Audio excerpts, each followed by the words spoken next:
So I just beat Another Crab's Treasure, and this game was absolutely phenomenal. I absolutely loved it, but there were a few things that I wish I had known going into the game that I want to make you guys aware of so that your playthrough will be just as beneficial as mine eventually was. So with that being said, here are 5 to 6 tips that are going to get you started, allowing you to know the different attributes of the game and where you should go and what you should do. So let's go ahead and jump into it. And the first tip I want to give you guys has to do with the locations in the game. Locations you will need to go will be marked on your map with flashing icons anytime you try to travel in a shell. If you have found enough materials to upgrade your fork, then you will have a flashing fork icon next to the lower crust location. If you have enough gems to upgrade your skill tree or your adaptations, then there will be an icon next to the moon snail's domain or Topata's garden. Regardless of where an icon is flashing, make sure to go there and exhaust every possible outcome and every possible area you can explore in order to make sure that you get rid of that icon. For tip number 2, you can actually find items in the game to boost the amount of Healkelp you have. These will be throughout the entire game and will give you a total of 10 Healkelp to fight the final boss with. I have a video about all the locations and I will link that down in the description below in case you want to snag all of those items, but they are definitely great to have because I spent the entirety of this game going through with only 3 Healkelp when I realized I could have a lot more.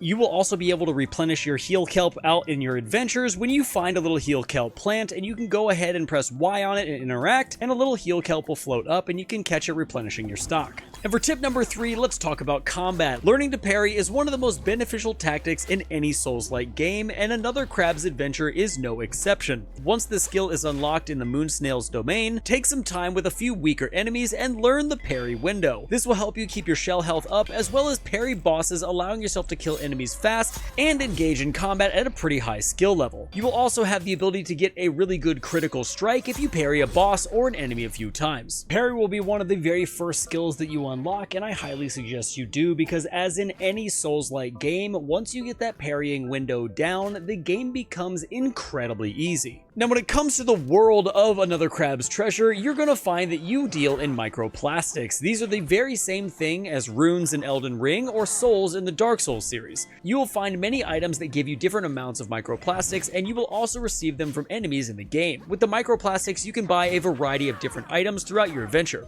Shells, junk, stowaways, and more can be purchased with varying amounts of microplastics. You will also be able to use microplastics to level within Another Crab's Treasure, so holding on to microplastics for a very long time is not advised, considering you can lose them on death. However, just like all the other Souls-like games, once you get back to where you died, you can put your shell back on again and regain all of your microplastics. And lastly, the world of Another Crab's Treasure is actually quite vast and can be daunting at times. If you ever find yourself unable to figure out where you are or where to go and you've explored all of your options, go ahead and talk to this gentleman right here. His name is Conch and he is in the middle of New Carcinia.